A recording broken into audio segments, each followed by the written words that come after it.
r/Nosleep. Posted by Reddit user Mammoth Formal 1. The funeral home I work at has a strange list of rules. Part 1. I'm plagued by misfortune and death. It's been like this since the day I was born, and it follows me everywhere I go. My mother died during childbirth, and my father died in a tragic accident when I was only 4 years old. I live with my grandparents following my father's untimely death. Life was typical for me, or at least as typical as an orphan's life could be. That is until my grandparents died, leaving me alone in the world. My grandfather went first when I was only 9, and my grandmother some years later when I was 16. I was alone in the world after that. I peered into the fathomless void of despair every day, at least until I graduated from college. Death had been the only thing I had ever known, and because of that, I became a mortician, or an undertaker if you will. God knows I had been to enough funerals. By the time I graduated, I found myself near in poverty, having spent my inheritance on attending college. Desperation set in and I began applying everywhere I could think of. It's not like I had anything holding me back. My job hunt eventually led me to a small funeral home in upstate New York, owned by a man named Gary Mullins.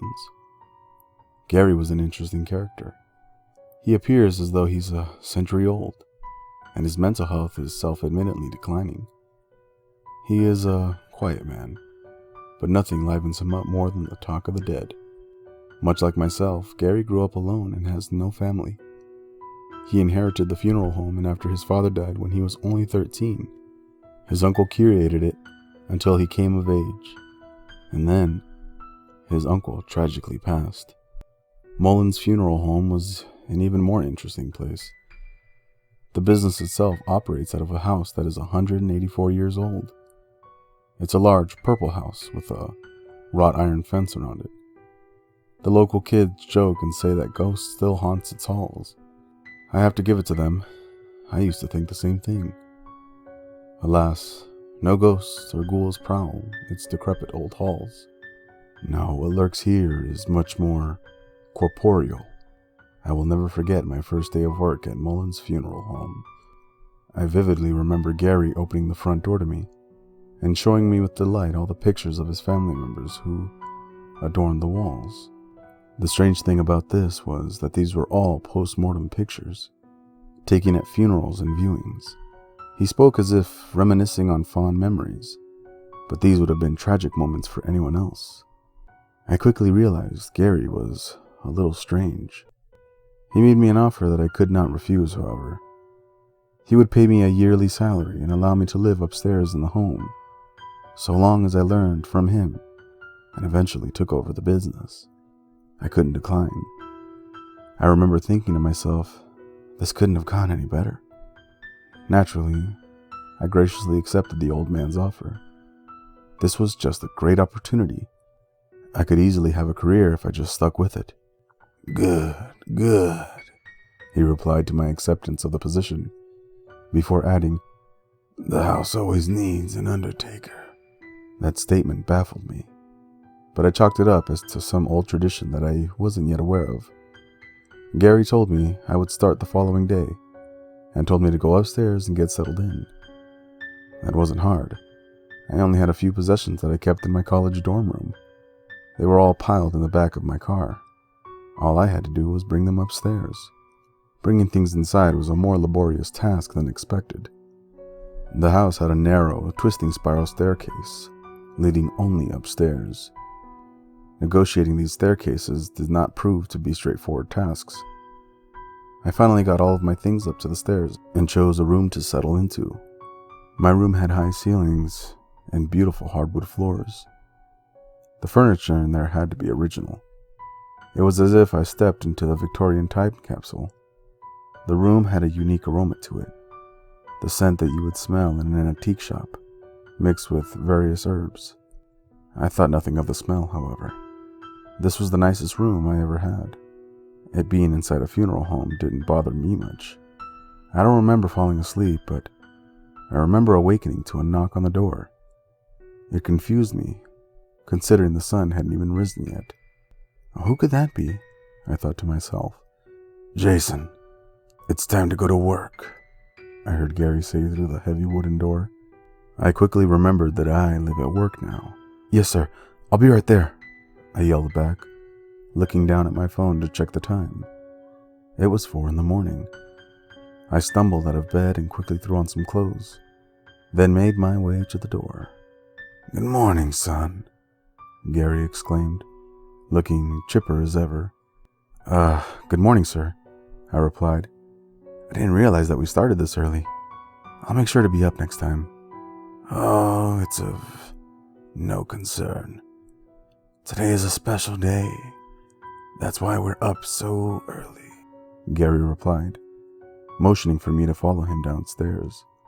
As we navigated the winding staircase, I asked, Why is it a special day, Gary? Every Monday is a special day, son.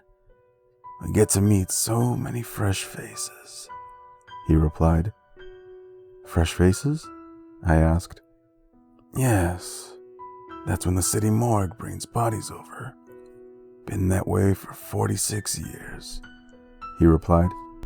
I would have been completely in shock if I didn't share the same macabre sense of humor and enthusiasm for the dead. Instead, I was eager. I was excited to meet the new cadavers, excited to practice the skills I had spent the past 4 years learning, and excited to learn from Gary. As we made it to the bottom of the stairs, he approached the door, hidden by a curtain, behind a central room which is used to conduct services. Gary handed me an old, worn piece of paper before he opened the door. Jason, you'd best read these rules before we start. If you follow these rules, you'll have a very productive experience here, Gary said, as he handed over the piece of paper. I began looking over the piece of paper. Scrawled at the top was Mullins Funeral Home, Undertaker Handbook. Written under this were 9 rules. Number 1, always, and I mean always, close their eyes. If you don't, you will not sleep for at least a week. Number 2, keep all limb freezers locked at all times. Number 3, we deal with a very specific clientele. Always adhere to any last wishes the family may have. We don't want any disgruntled customers. Number 4, your work days are Monday 4 a.m. to 5 p.m. and Tuesday through Friday from 9 a.m. to 5 p.m. Saturday is for fun, Sunday is for the Lord. You will always work these hours and must be out of the preparation area by nightfall. Number 5, I permit you to have guests, but they too must follow the next rule. Number 6, don't get caught in the halls between the hours of 11 p.m. and 1:31 a.m. Number 7, the power will go out at exactly 3:36 a.m. This will only last until 3:42 a.m. Don't search for the cause of the outage. You would rather not know. Number 8, if you hear whimpering, never, under any circumstances, search for the source, no matter how close it sounds. Should you look, you will die a most horrific death. Number 9, should anyone knock on the door before or after business hours, do not answer it. Gary, what do these mean? I asked, in complete and utter confusion. Just ensure that you adhere to those. If you do, everything will be just fine, he replied. Before I could say anything else, Gary opened a large metal door in front of us and began walking down the cellar stairs. The first thing that I noticed was that it was frigid. As we made our way into the cellar, I saw that it was a large open room with several metal tables. Several large metal limb freezers lined one wall. Gary approached one of these freezers, opened the door, and swung it open. He pulled the end of a stretcher inside of the freezer, and a corpse slid out. This one was male, mid-50s. He had short graying hair and a scruffy beard. I scrutinized the body, looking for what could have brought him to us. Heart attack, Gary said while making eye contact with me. Gary lowered the stretcher down, and I helped him transfer the body onto a table. The body itself was heavy. Just dead weight. We finally got it on the table. Before we could get any further, Gary closed the man's eyes. Rule 1, I thought to myself. We spent the next hour draining the blood and finally replacing it with the embalming fluid, as this was going to be an open casket funeral. After that, we diligently prepared the body with makeup and dressing it in the clothes it would wear forever. His name is Tony, Gary said out of the blue. When is the service? I asked. Why, it's today, he replied. This took me by surprise. I hadn't expected to run a service so soon. The look of confusion must have shown because Gary said, Well, they don't die on our schedule, as he let out a chuckle. Some time passed, but finally, we finished preparing the body. We took him upstairs in a small elevator that we used for cadavers. Next came positioning the casket in the service room and putting him on it.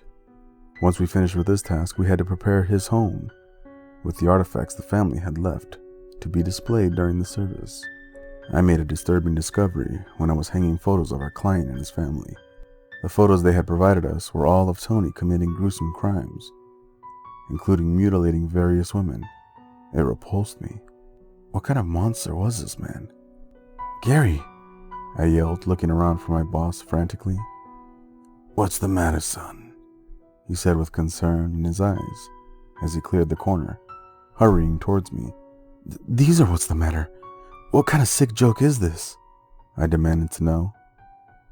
Rule 3, Jason, he reminded me. Shaken, I remembered Rule 3. I must always adhere to the client's wishes. I had no way of knowing whether these depraved photos were real. I continued to hang these pictures, and when the family finally arrived, I expected repulsion, but it delighted them. They talked openly about how Tony had loved to kill young women, and how the world wouldn't be the same without him. I desperately wanted to call the police at that moment. I was in a room full of lunatics. Suddenly, I felt a hand grasp my shoulder. You did well, Jason, Gary said from behind. I know it can be hard, but we are just undertakers. We don't ask questions. This guy was a murderer, Gary, I snapped back at him in a hushed tone. He was, dear Jason, he was, he replied calmly. Eventually, we transported the corpse to the cemetery and lowered him into the ground. I can't say I wasn't happy to see that scumbag go underground. He was a sick, perverted psychopath. The world would be better without him. Eventually, we made it back to the funeral home. When we went downstairs to make sure that everything was locked up, we discovered there was a limb freezer hanging wide open. I walked over to close it back up, but when I did look down, I saw it was the body of a little girl. My heart ached for her and her family when I saw her. She couldn't have been over 8 years old. I noticed that her eyes were gray and cold. Jason, no, Gary yelled as he shoved me to the floor and slammed the freezer shut. It was too late. The little girl's life flashed before my eyes. I could see every bad thing that ever happened to her, feel all the pain she had ever experienced. And then I saw the world from her point of view. I saw myself looking into her eyes and the freezer slamming shut over me. Never look into their eyes. This is why we shut them, Gary yelled. What was that? I asked frantically. You saw death, Jason. That is what awaits us all. So, it's best to avoid hastening it, he responded. So you mean we can still see after death? We still experience reality? I asked. So it would seem, Gary replied in a solemn tone. We had lost track of time, and neither of us had noticed that it was around 6 p.m. now. It was getting dark outside. The old man quickly rushed me up the stairs and locked the enormous iron door. Go to your room and lock the door. Now, Gary barked at me. I didn't even ask why. I hurried upstairs to my room and locked the door behind me. This place was too weird for me. I had no intention of staying until the next day.